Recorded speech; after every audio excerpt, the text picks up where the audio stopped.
Assalamualaikum and hello. In this video, I will talk about our topic unemployment. Unemployment refers to a situation where a person active search for employment but is unable to find work. Unemployment is considered to be a key measure of the health of economy. The most frequently used measure of unemployment is the employment rate. It's calculated by dividing the number of employment people by the number of people in the labor force. The employment definition does not include people who leave the workforce for reasons such as retirement, higher education, and disability. The official employment definition comes from the Bureau of Labor Statistics, which states that people are classified as employment if they do not have a job, have active look for work in the prior 4 weeks, and are currently available for work. After that, let's discuss the breakdown of the total population. The total population includes everyone, but not everyone is a part of the labor force. There are two categories. The first category is person under 60 years old, person in the armed force, and person who are students. These individuals are not included in the labor force statistic. Next, we focus on the civilian non-institute population, the second category. This group can be further divided into those not in the labor force, individuals who are neither working or active looking for work. The civilian labor force, which consists of employed individuals, those who are working, and unemployed individuals, those who are not working but actively seeking jobs. Let's understand about unemployment. Unemployment is socio-economic causes and Marxist perspective. There are many different aspects of socio-economic system that can be blamed for the cause of unemployment. According to Karl Marx, unemployment is a symptom of the capitalist system. He argued that business people require a larger number of unemployed population to make them eager enslaved people and work for a lesser wage.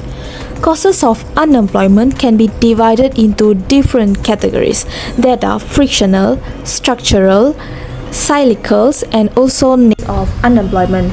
First one will be recession. A recession is categorized as a decline in economic activities that is relatively pronounced and lasts long.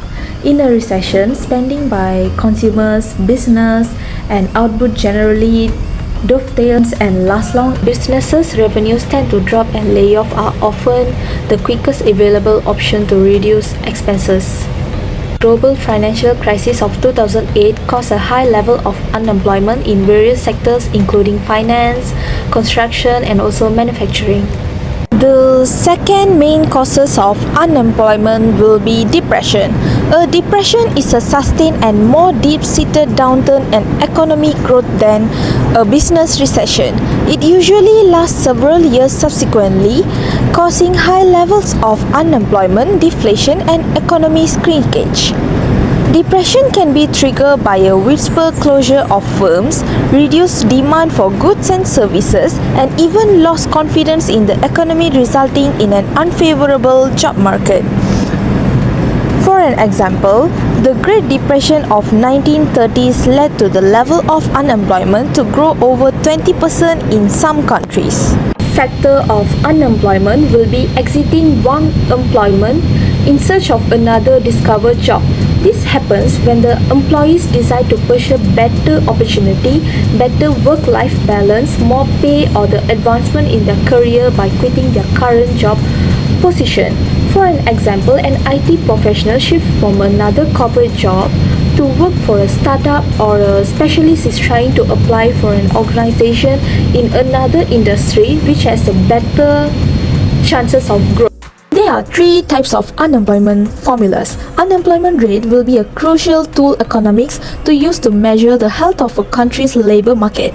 First one will be unemployment rate. Unemployment rate equals the number of unemployed people divided by the labor force multiplied by 100. Coming to the unemployment rate, the formula will be unemployment rate equals the number of employed people divided by the population multiplied by 100. Coming to the labor force participation rate, it will be equals to labor force divided by population multiplied by 100.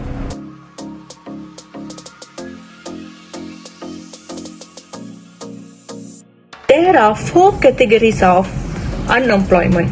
First, frictional unemployment. This type of unemployment arises when workers are temporarily without a job while they are in between jobs or entering workforce for the first time. It occurs because of the time needed for job search and the natural turnover in the labor market. Second, structural unemployment. Structural unemployment occurs when there is a mismatch between the skills workers have the skills needed for available jobs. This can be due to technological advance, changes in consumer demand, or shifts in industries. Structural unemployment tends to be more long-term compared to frictional unemployment that we saw before. Thirdly, cyclical unemployment. Cyclical unemployment is related to business cycle. When the company is in a recession, there is a less demand for goods and services, leading to decrease in employment. As economic activity picks up during period of expansion, cyclical unemployment typical decrease. This type of unemployment is closely tied to overall economic performance. Fourth category, natural unemployment.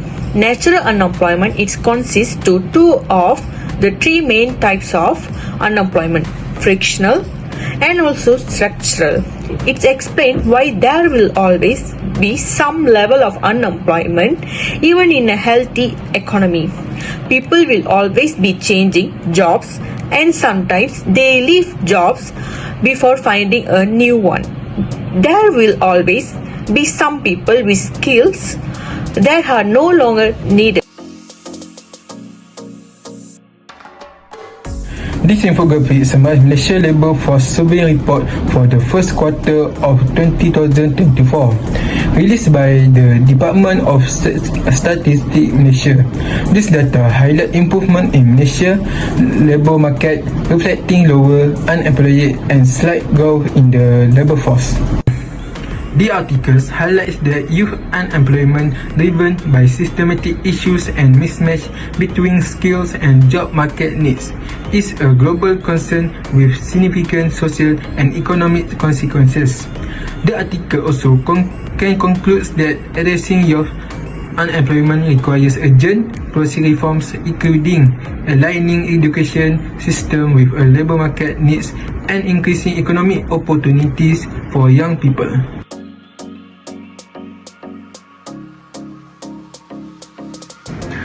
The Jamin Kerja Keluarga Malaysia initiative aim to create 600,000 job opportunities in 2022 with a budget of 4.8 billion ringgit Malaysia. It includes incentive for employers to hire, skill and training for job seekers and job placement through various programs. The initiative reflects the government commitment to reducing unemployment, boosting the economy and supporting vulnerable groups like the B40 and M40.